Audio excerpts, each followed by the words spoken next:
పెద్దలందరికీ నమస్కారం. చాలామంది నాయుడు గారితో ఎంతో కాలం అనుబంధం ఉండి ఆ సంస్థలో పనిచేసి ఆయనతో పాటు ట్రావెల్ చేసి వాళ్ళందరూ చాలా అనుభవాలు చెప్పారు. నాది చాలా చిత్రమైన అనుబంధం. 72లో నేను ఇండస్ట్రీకి వచ్చానండి. నా 18 ఏళ్ళప్పుడు మా సుబ్బరాజు గారు ఇక్కడే ఉన్నారు. వారి శ్రీవాణి సంస్థలో పనిచేశాను నేను. అంతకుముందు ప్రేమనగర్ 71లో ఎప్పుడో రిలీజ్ అయింది. ప్రేమనగర్ 16 ఏళ్ల వయసులో అప్పుడు చూసాం. నాయుడు గారి గురించి అప్పుడు మీడియాలో ఉన్న ఇది కానీ ఇంకోటి కానీ అంటే ఒక నిర్మాత గురించి అంత గ్లామరైజ్ చేస్తూ ఒక మీడియాలో బహుశా మా ఏజ్లో ఎవరికి జరిగి ఉండదండి. ఆ గ్లామర్తో నేను ఇండస్ట్రీలోకి ఎంటర్ అయ్యాను. రామానాయుడు గారిని చూడాలి. సరే, ఇలా ఉన్నప్పుడు సుబ్బరాజు గారి సినిమాలు షూటింగ్ ముహూర్తాలకి నాయుడు గారు ఫస్ట్ టైం వచ్చారు. ప్రేమనగర్ సినిమాలో నాగేశ్వరరావు గారు వేసుకున్న డ్రెస్సు, ఆ వైట్ అండ్ వైట్, ఆ క్లోజ్డ్ నెక్, ఎంత గ్లామర్ అంటే అసలు ఆయనే హీరో. అక్కడి నుంచి నాయుడు గారు ఆయన సంస్కారం మెయిన్ ఏంటంటే ఎవరు సినిమా తీసినా ఎవరు ముహూర్తాన్ని పిలిచినా నాయుడు గారు వచ్చేవారు. ప్రత్యేకంగా సుబ్బరాజు గారు ప్రతి సినిమాకి వచ్చేవారు. లైఫ్లో స్వీట్ మెమరీ ఏమిటంటే నాకు హీరోల దగ్గర ఆటోగ్రాఫ్ తీసుకోవాలన్న గ్లామర్ నాకు తెలియదు అసలు. నాయుడు గారిని చూసిన తర్వాత వెళ్ళి ఆ షూటింగ్ ముహూర్తం అయిపోయి 2 సినిమాలు వచ్చాక ధైర్యం వచ్చింది నాకు. దగ్గరికి వెళ్ళి ఆటోగ్రాఫ్ అడిగాను. లైఫ్లో మర్చిపోలేని మెమరీ ఏంటంటే ఆయన నాకు పిలిచి చెప్పారు, నా ఆటోగ్రాఫ్ నీకేంటి అంటే, సార్ మీరు హీరోలా ఉంటారు సార్, ప్రేమనగర్లో నాగేశ్వరరావు గారిలో ఉన్నారు సార్ అంటే ఇలా ఏదో పిచ్చి పిచ్చిగా మాట్లాడాను. చిన్నపిల్లనప్పుడు 18 ఏళ్ల వయసు. ఇలా ఫస్ట్ ఆయనతో స్టార్ట్ అయ్యి తర్వాత నేను దర్శకుని అయ్యాను. 2-3 సినిమాలు ఆయనకు చూపించాను. చాలా సంతోషపడ్డారు. మెరుపుదారి సినిమా చూసి నెక్స్ట్ పిక్చర్ నాకు చేస్తున్నావు రామచంద్రరావు అని చెప్పి సుమన్ హీరోగా నేను కథ చెప్పాను. అయిపోయిందండి. దురదృష్టవశాత్తు తర్వాత ఏదో జరిగింది, నేను చేయలేకపోయాను. తర్వాత అప్పటి నుంచి కూడా ప్రతి క్షణం నేను సురేష్ ప్రొడక్షన్లో పనిచేయాలి. నాకు కాదు, ఇండస్ట్రీలో మా జనరేషన్లో పనిచేసిన ప్రతి అసిస్టెంట్ డైరెక్టర్కి ఒకే ఒక యాంబిషన్ ఉండేది, నాయుడు గారి సంస్థలో పనిచేయాలి, ఆయన చేత కథ శభాష్ అనిపించుకుని డైరెక్ట్ చేయాలి అనేది చాలా స్ట్రాంగ్ యాంబిషన్ అండి ఆల్మోస్ట్ మా జనరేషన్లో. అలా 2-3 సార్లు నా ప్రయత్నాలు ఫలించలేదు. ఫైనల్గా ఒకరోజు లీడర్ అనే సినిమా నేను తీశాను అప్పుడు కృష్ణరాజు సుమన్ గారితో. ఆ లీడర్ కథ ముందు నాయుడు గారికి చెప్పాను, జరగలేదు. తర్వాత సినిమా చూశారు, నిజంగా హక్ చేసుకుని నన్ను చాలా గొప్పగా తీసావే సినిమా, ఈసారి ఖచ్చితంగా నువ్వు నా సంస్థలో సినిమా చేస్తావని చెప్పారు. అదే లీడర్ సినిమాకి చాలా ప్రాబ్లమ్స్ వచ్చాయండి.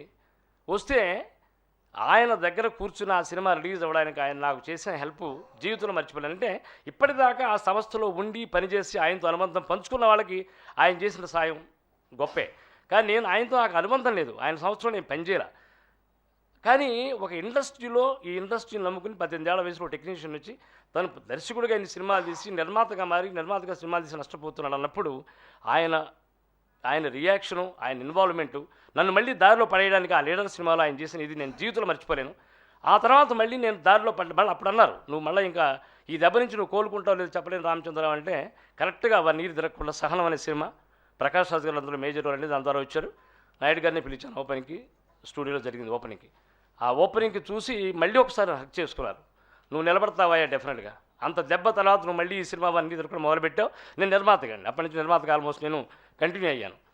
అలా ఆ తర్వాత నెక్స్ట్ నవగ్రహ పురాణం అని చెప్పి నేను నవగ్రహాల పుట్టుక, సృష్టి పుట్టుక దగ్గర నుంచి నవగ్రహ వచ్చాయని చెప్పి ఒక స్క్రిప్ట్ తయారు చేసి గవర్నమెంట్ ఆఫ్ ఇండియాకి సబ్మిట్ చేశాను. ఎంపీ అయ్యారు అప్పుడు. నేను ఆంధ్ర భవన్లో ఉండి ఆ గవర్నమెంట్ టెక్నికాలిటీస్ ఏదో ప్రాబ్లం వచ్చి చాలా సఫర్ అవుతున్నప్పుడు మేడం రాజస్వామి గారు నాయుడు గారు ఉన్నారు, ఏపీ ఆ భవన్లో ఉన్నారని తెలిసిందండి. నేను వెళ్ళాను, 2-3 సార్లు వెళ్ళాను. వెళితే లేరు, పార్లమెంట్ నుంచి రాలేదు. నేను అక్కడ చిన్న మెసేజ్ ఇచ్చేసి వచ్చాను, రూమ్కి వచ్చేసాను. వచ్చాక నేను ఎప్పుడో బయటికి వెళ్ళాను, సార్ రాగానే మెసేజ్ పంపించారు, రామచంద్రరావు పలాని వచ్చిన పంపించండి అని చెప్పని. నేను లేనండి. 2వ రోజు ఎర్లీ మార్నింగ్ మళ్ళీ ఫోన్ చేసి నేను బయటికి వెళ్ళి ఫోన్ చేస్తే షాక్ అయ్యాను. నేను వెళ్ళి ఇద్దరిని కలిసి నా ప్రాబ్లం చెప్పాను. అక్కడి నుంచి మళ్ళీ నన్ను జైపాల్ రెడ్డి గారి దగ్గరికి పంపించారు, దాసనారాయణ గారి దగ్గరికి పంపించారు, ఇంకోటి దగ్గరికి పంపించారండి. అంటే నేను ఆయనలో చూసిన గొప్ప గుణం, ఇప్పుడు ఆయనంత గొప్ప నిర్మాతగా ఆ టైమింగ్లు కానీ ప్లానింగ్లు కానీ మరొకటి కానీ మనం అలవర్చుకోలేమో అని తెలియదు. కానీ బట్ ఒక హ్యూమనిస్ట్, ఒక హ్యూమన్ బీయింగ్, ఒక మనిషిగా మానవతావాదిగా తను నమ్మే క్రాఫ్ట్లో ఒక పక్క వ్యక్తి ఇబ్బంది పడుతున్నాడు అంటే తనకి ఏ అనుబంధం లేకపోయినా, ఎలాంటి అటాచ్మెంట్ లేకపోయినా సరే ఒక టెక్నీషియన్ నిలబడాలి అని చేసిన సాయం ఆ సందర్భంగా జరిగిందండి. మళ్ళీ కట్ చేస్తే నేను అంతకుముందే జరిగింది రామ్లఖన్ సినిమా. సార్ని అడిగి నేను చాలా పెద్ద రేట్ ఇచ్చి కొన్నాను ఆ రోజు. ఆ రామ్లఖన్ సినిమాకి అనుకున్న కాంబినేషన్ సెట్ చేయలేకపోతే 4 హీరోలతో ఫోన్ చేసి సెట్ చేసి ఆ సినిమా తీయించాలి అని చెప్పి ఆయన నాకెంతో సాయం చేశారు. బట్ బ్యాడ్ లక్ నేను చేయలేకపోయాను అప్పట్లో. సో ఇలాగా నేను ఆయనలో ఉన్న ఒక హ్యూమనిస్టిక్ యాటిట్యూడ్ ఆ కోణం నుంచి నేను చెప్పాలనుకుంటే I believe it is really ఒక మంచి వ్యక్తి యొక్క తత్వానికి ఇంతకన్నా ఉదాహరణలు అవసరం లేదు.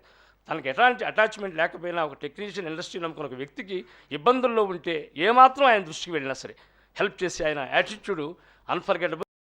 గొప్ప విషయం ఏంటంటే ఎప్పుడో సంవత్సరానికి 2 సంవత్సరాలకు ఏదో విషయం మీద నేను ఫోన్ చేస్తానండి, తిరిగి ఆయన దగ్గర నుంచి ఫోన్ వస్తుందండి. ఆ సెక్రటరీ గారు ఫోన్ చేసి నాయుడు గారు మీతో మాట్లాడాలనుకుంటారని. అంటే ఇవాళ ఒక సూపర్ హిట్ సినిమా తీస్తే ఆ వ్యక్తుల అపాయింట్మెంట్ కానీ మరొకటి కానీ మనకు దొరకదు. ఎంత సీనియర్ టెక్నీషియన్ ఏమన్నా ఎన్ని సినిమాలు ఏమన్నాయి కానీ. బట్ ఇవాళకి నాయుడు గారు మహానుభావుడు, ఆయన వెళ్ళే రోజు వరకు కూడా ఏ వ్యక్తి అయినా ఆయన గురించి ఏదైనా ఫోన్ చేశారు అంటే మళ్ళీ సెక్రటరీ చేయించి మనకు ఆ ప్రాబ్లం ఇంట్లో మనతో మాట్లాడే మహానుభావుడు. ఆయన దగ్గర నుంచి మనందరం కూడా ఈ జనరేషన్ వ్యక్తులందరం కూడా నేర్చుకోవాల్సినది. హీఈస్ అన్ అచీవర్, సాధకుడు అంటారు. జీవితాన్ని సాధించాడు, ఆయన జీవితం సూపర్ హిట్ చేసి వెళ్ళిపోయారు. Hats off and salute to him. వాళ్ళ కుటుంబ సభ్యులకు కలిగించాలని కోరుకుంటున్నాను.